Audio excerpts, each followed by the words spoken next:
In this podcast, we're going to discuss two kinds of arguments. What are called deductive and inductive arguments.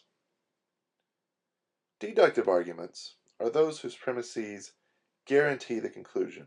That is, if the premises are true, then it's logically impossible for the conclusion to be false. Inductive arguments, on the other hand, are those in which the conclusion is only probably true, even if the premises are all true. So here are two examples. Here's an example of a deductive argument. Premise 1, all cats are mammals. Premise 2, Louis is a cat.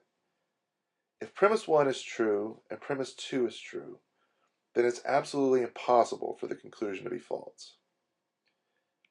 When we look at an inductive argument, however, we can see that the conclusion could be false even if the premises are true. So look at premise 1, Louis just ate a clump of yarn. And premise 2, Louis usually throws up after eating clumps of yarn.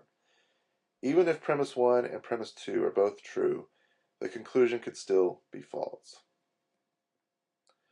We evaluate deductive arguments really in two ways. First, we determine whether the premises, if true, actually do guarantee the conclusion.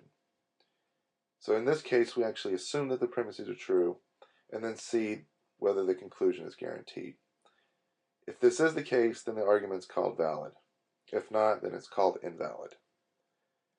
The second way we evaluate deductive arguments is we actually determine whether the premises are in fact true. So we no longer assume that the premises are true. If the premises aren't all in fact true and the argument is valid, then it's what's called sound. If the premises are not true, then the argument is unsound. We evaluate inductive arguments, however, in a slightly less rigid way. We ask how likely the conclusion is to follow from the premises if the premises are actually true. And if it's a strong likelihood that the conclusion will follow, the argument is called strong. And if there's not a very strong likelihood that the conclusion will follow, it's called weak.